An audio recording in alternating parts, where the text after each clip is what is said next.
Welcome, children, to my cozy corner. I hope you're ready to learn about Filipino American History Month, or FAHM. Mabuhay! October is officially recognized as FAHM here in the United States. It celebrates the struggles, resilience, and achievements of Filipino Americans across generations. I've definitely heard of it, but I don't really know much about it. What kind of stories are we talking about? Yeah, why does this even matter? This happened so long ago. Good questions. Let me tell you all a story of how Filipinos have impacted the lives of those living in the Philippines and who bridge two worlds, forming a new culture and identity in America. Over a century ago, the Philippines was under Spanish rule. For more than 300 years, Filipinos struggled for freedom. In 1898, a man named Emilio Aguinaldo rose as a revolutionary leader. He once served as mayor of Cavite Viejo and was the local leader of a revolutionary group called the Katipunan against the Spanish. He became the first president of the Philippines and declared independence from Spain. That must have taken a lot of courage, standing up to such a powerful empire. Indeed, but even after coming out of the revolution victoriously, freedom was still out of reach. After Spain was defeated in the Spanish-American War, Filipino territory was annexed to the U.S. when the Treaty of Paris was signed. Filipinos rejected the newfound U.S. sovereignty of the Philippine Islands and their claims of friendship, leading to the U.S. sending forces to occupy the country. Aguinaldo and countless others fought bravely in the Philippine-American War until 1902, but ultimately he took a pension from the U.S. government and swore allegiance to the U.S. The Philippines and the U.S. retained occupational conflicts until World War II, when Japanese forces threatened both countries. Japanese forces occupied the Philippines on December 8, 1941, right after the attack on Pearl Harbor in Hawaii. The U.S. helped fight off the Japanese forces and, with a common opponent, saw much collaboration with Filipinos in the conflict. This alliance encouraged the U.S. to grant the Philippines their long-awaited independence after the battle. This was made possible through the Treaty of Manila, signed by the Filipino president at the time Manuel Roxas and the U.S. High Commissioner Paul V. McNutt on July 4, 1946. They fought three empires back to back to back and didn't win till the very end. They were beaten down for centuries, yet they always found the strength to get back up again. Exactly. Their struggles laid the foundation for Filipino pride and resilience, lessons that echo in Filipino-American communities even today. During the conflicts between the Philippines and the U.S., Filipinos began arriving in America. One of the first educational initiatives between the U.S. and the Philippines was the Pensionado program in 1903. Students from elite Filipino families were sent to the U.S. for a college-level education.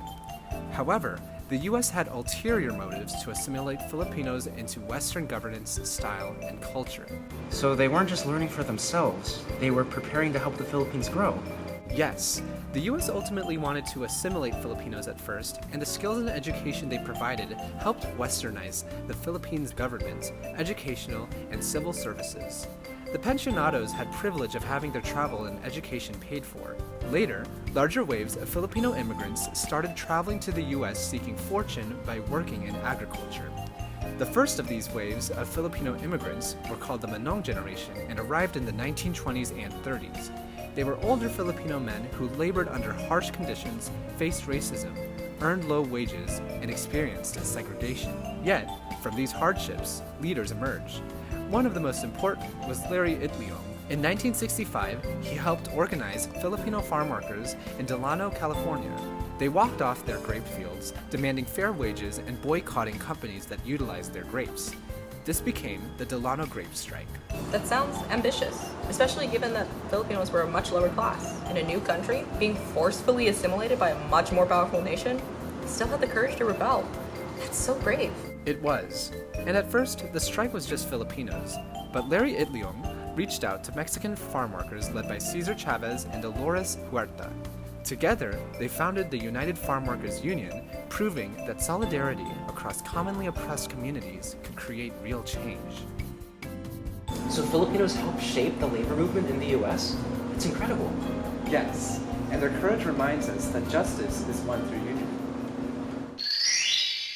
After World War II, as Filipino-American communities grew in number and influence, efforts to honor their legacy also increased. In 1992, historians Dr. Fred and Dorothy Cordova founded Filipino-American History Month, and by 2009, the U.S. Congress formally designated October as the month of recognition. Today, you see Filipinos everywhere.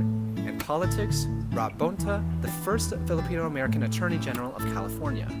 In music, stars like Olivia Rodrigo, Bruno Mars, Saweetie, and Sofia Laforteza. In sports, champions like Manny Pacquiao. In arts and activism, Maria Ressa, the first Filipino to win the Nobel Peace Prize for her advocacy for freedom of speech in the Philippines. Wow, that's so inspiring to see how far the community has come, from revolution to labor strikes to even shaping culture today. And it also sounds like the story isn't finished. We will always face adversity, but nothing can ever defeat Filipino perseverance. We've always been so strong in the face of hardships. Exactly. Filipino-American History Month isn't only about the past. It's about honoring the resilience of those who came before, celebrating today's achievements, and preparing the next generation, perhaps you, to shape and write the future.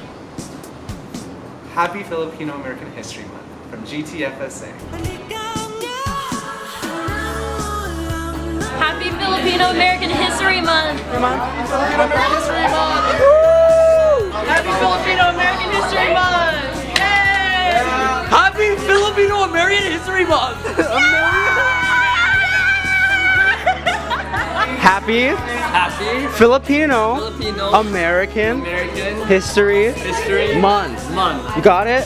Happy Filipino American History Month! Happy Filipino American History Month! Yay!